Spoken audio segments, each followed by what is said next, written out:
Well, the first returns are coming in on the WNBA All-Star voting. Of course, it will be in Indianapolis. And as you can imagine, Caitlin Clark is leading the All-Star vote. By the way, it looks like a massive turnout. Angel Reese was once hyped as the future face of the WNBA. So why didn't she make the top 10 in All-Star voting? Her shooting percentage stood at just 30.9%, one of the lowest among eligible players.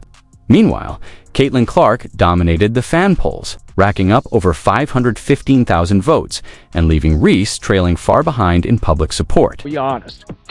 Second straight year that Clark has led the fan voting. She was second in early returns in fan voting in 2024, but jumped to first with around 700,000 total votes by the end of the period. So I'm wondering, are we going to see 1 million votes this time? Because I saw somebody earlier that said so far voting is actually way up versus exactly where we was at this time last year. So, why are fans voting with their remotes instead of following the media narrative? Drop a comment if you saw Angel Reese's ranking coming before the official vote count. You've seen her everywhere: commercials, viral tweets, and major promos.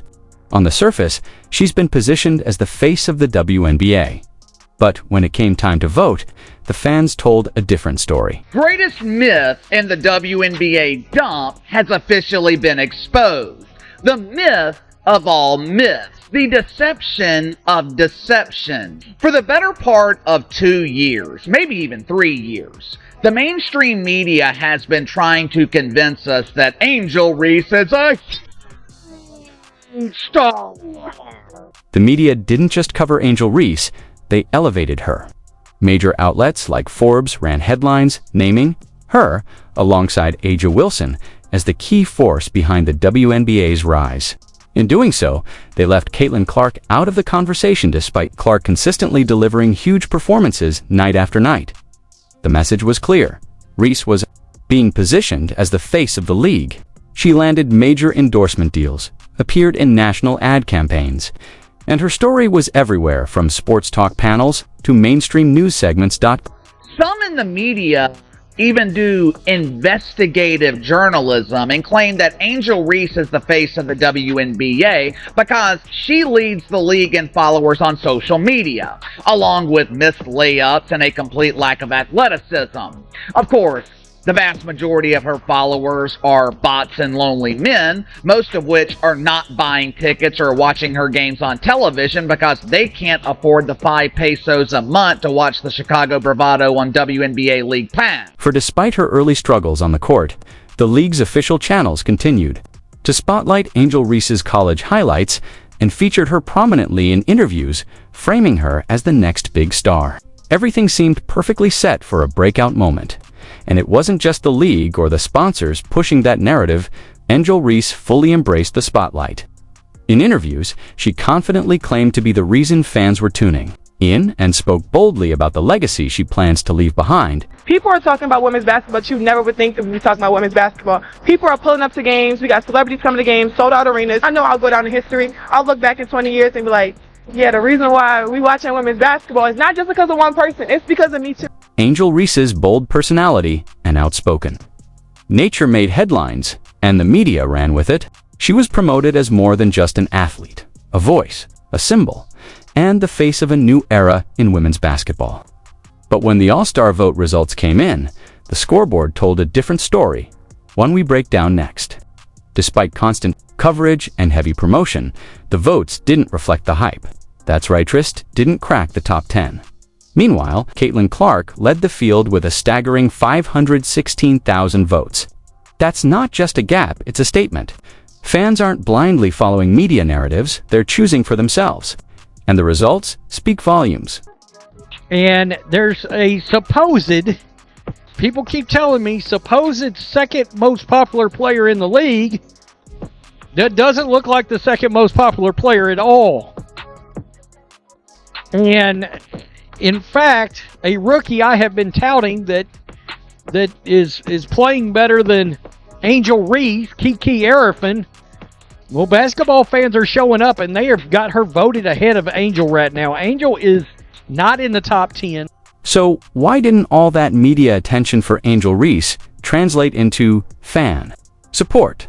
For every glowing article about Reese, Caitlin Clark was out there delivering performances that spoke for themselves. Clark's numbers on the court did the talking, while Reese's momentum often felt driven more by reputation and a carefully built narrative. The hype was real, but the connection with fans wasn't as deep as the media suggested. A Forbes article, placing Reese at the center of the WNBA's growth while leaving out Clark's undeniable impact, highlighted just how selective the narrative can be. But fans, they're watching the games, not just the headlines. And when it's time to vote, they're backing the players who truly deliver. According to Forbes, Caitlin Clark is not responsible for elevating this turd into the mainstream. The ladies responsible for elevating the WNBA are Angel Reese and the unknown face of the Las Vegas Anonymous Faces. This gap between media, narratives, and fan voting isn't just about basketball, it's about trust. When a story feels manufactured, fans notice. They want to see players earn their spotlight through performance, not just be handed it through a marketing push. The All-Star voting results made that crystal clear, despite all the branding, media coverage, and promotional support. Angel Reese didn't crack the top 10. That's not just a stat, it's a message from the fans. Enough to tell you where Angel Reese's place is. Well, it's 13th place. And I can tell you right now, Jonquel Jones ought to be ahead of her. So what's really going on here? Is it just a case of media hype not matching on-court performance? Or is there something in Angel Reese's game that isn't fully connecting with fans? Sure, she's got the endorsements and headlines, but when it comes to actual gameplay, the stats tell a different story. And that's where it gets interesting. It's time for a deeper dive. Let's break down the numbers from Angel Reese's rookie season and see what they really say about her all-star chances. You've probably heard a lot about her rebounding, but what happens when you look at the complete picture? Angel Reese is the most unskilled basketball player in the history of basketball, in my opinion. Let's start with shooting. Angel Reese is hitting just 30.9% from the field, ranking second worst. Among 64 qualified WNBA players through her first 7 games, for a post player that's not just below average, it's a serious concern.